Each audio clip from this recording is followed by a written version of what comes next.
sekian juta manusia, maka dengan membunuhnya itu adalah bahagian daripada rahmatan lil alamin. Orang Islam yang baik itu yang menjadi teroris. Buka Al-Anfal ayat 60.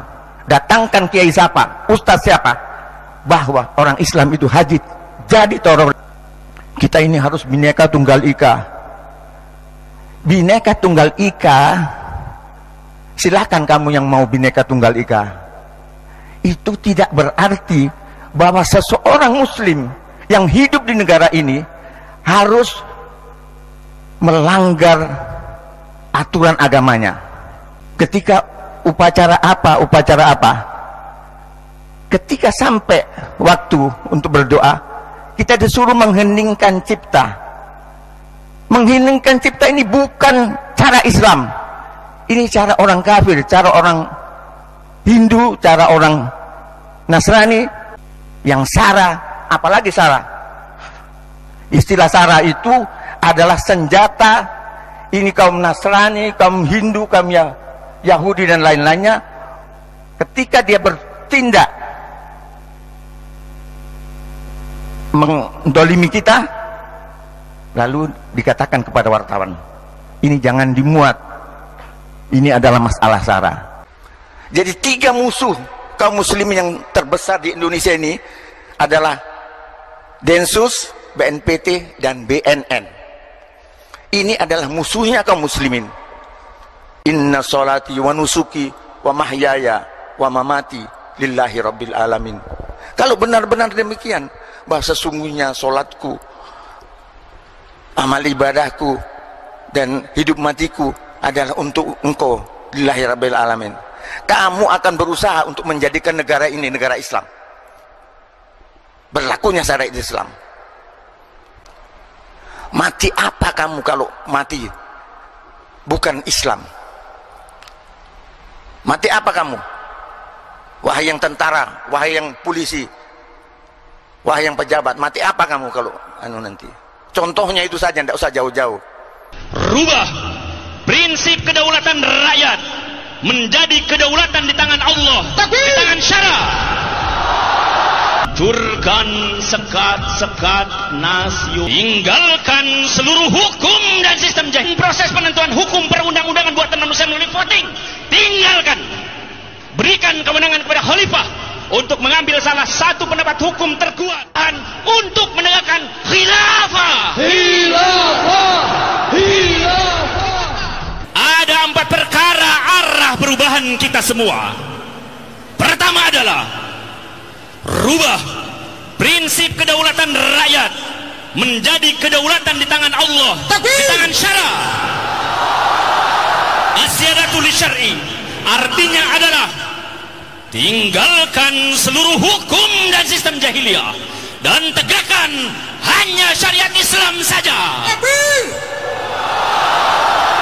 Yang kedua, saudara-saudara sekalian, perubahan yang harus kita lakukan adalah rubah kekuasaan yang saat sekarang ini berada di tangan pemilik modal menjadi murni di tangan kita, di tangan umat. Inilah arah perubahan yang kedua, saudara-saudara.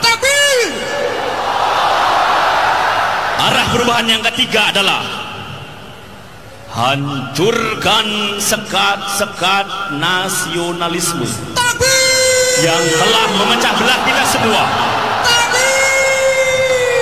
Angkat satu orang khalifah untuk menyatukan umat. Karena itu maka umat akan betul-betul menjadi ummah wahidah. Itulah arah yang ketiga. Dan yang keempat adalah jadikan hak tabani berada di tangan khalifah. Tinggalkan proses penentuan hukum perundang-undangan buatan manusia melalui voting. Tinggalkan. Berikan kewenangan kepada khalifah untuk mengambil salah satu pendapat hukum terkuat di antara pendapat para mujtahid yang telah digali dari sumber-sumber hukum Islam. Inilah 4 perubahan yang harus kita lakukan, dan inilah 4 pilar khilafah. Oleh karena itu, perubahan yang harus kita lakukan adalah perubahan untuk menegakkan khilafah. Khilafah, khilafah, khilafah, khilafah. mapar siapa saja, tidak melihat suku, ras, agama, tidak melihat profesi, bahkan tidak melihat kadar intelektualitas seseorang. Seorang jenderal, seorang profesor kena virus radikal ini, goblok mendadak, saya jamin. Betul, goblok mendadak. Seorang jenderal, seorang profesor, seorang dokter, misalnya Dr. Asari, kurang apa hebatnya? Osama bin Laden, konglomerat lagi, putra konglomerat Arab Saudi bin Laden.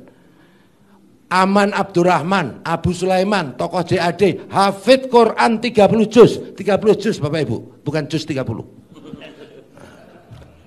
Disampaikan oleh Pak Irjen Merdisam tadi betul sekali. Inilah gadgets ini sarana untuk dunia maya ini untuk penularan ideologi-ideologi ini. Sehingga apa? Ya, real ada di lingkungan kita, tetapi tetap ini adalah bagian daripada proksi ideologi. Maka kita lihat, ya, Ikhwanul Muslimin pusatnya di mana?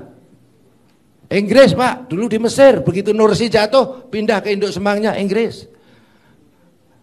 Hizbut Tahrir pusatnya di mana? Inggris, London.